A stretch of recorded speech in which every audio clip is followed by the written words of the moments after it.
This is Lucas de Breed. I'm the founder of August. I was actually trying to bridge the commercialization gap for cell and gene therapies by trying to help payers navigate the affordability and performance uncertainty concerns. So I am very encouraged by the framework that you're putting forward here for continuous real-world data collection on effectiveness. But as more and more of these therapies come to market and will be given in various specialized centers, is the FDA thinking of trying to roll out a certain protocol, if you like, somewhat akin perhaps to Sentinel for safety event data collection in the real world that could help to actually do this in a standardized fashion so that indeed it can be an acceleration for therapies to get out to market sooner? Yeah, so the idea that you would have kind of a registry or registries, and I think that goes part and parcel with a number of these ideas of consortia, that you'd have to follow the patients long term to be able to understand what's going on here.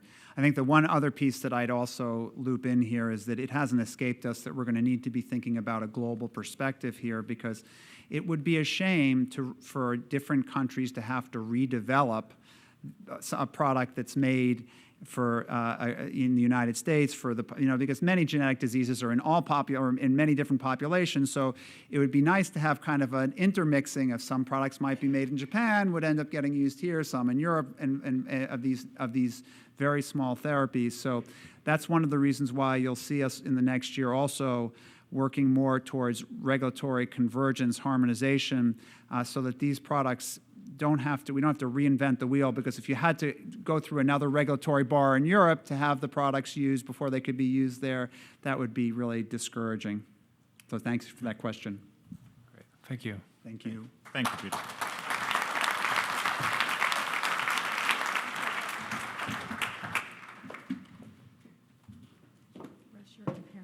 Okay, well, thank you, everyone. And so we're making closing remarks. Russ said I'm making the closing remarks, so here we go. So first of all, I want to encourage all of you to fill out your participation form in the packet. It says industry participation form. You check things, but if you have something different, because a lot of people have come up and said, oh, I'd like to do this or that with your CIRSE, write it in. We don't have machine learning to go through these forms. We're going to just go through them by ourselves, okay? Number two, we're going to send out a Survey Monkey. We would very much appreciate those who attended to fill out that Survey Monkey and give us your feedback on today's conference. And whether we should repeat it ever. Russ, you want to say it? And whether we should ever do this again. So, and how we should do it. And then three, I want to thank everyone, especially the moderators, the panelists, the lightning talk speakers, and all of you for staying with us all day long.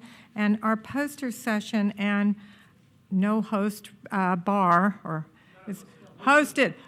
We're hosting because the host wants to come up, Joe Guglielmo, and say a few words. So let's let him say a few words, and then we'll go out to the hosted bar.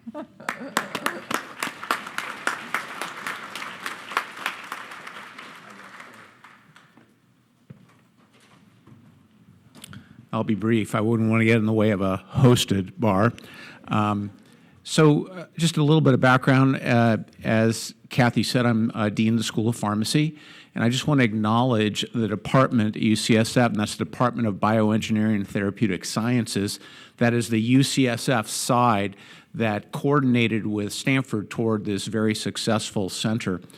And I wanted to let you know, when the thinking was going forward on this, the intent was a center that really served as a magnet between industry, broad industry, and FDA and academia, and that pretty much is what has happened with the evolution of the center, and the only one on the left coast at this point, and so very proud of them in terms of what they've accomplished. The focus has always been for this CIRSE a very strong both science and education, and I guess it seems fitting with that in mind that the poster session, which involves a lot of the trainees from CIRSE, both from UCSF, but also from Maryland and from Yale Mayo as well. And so the combination to me of great science performed by fantastic trainees is just a fantastic way to wrap this up.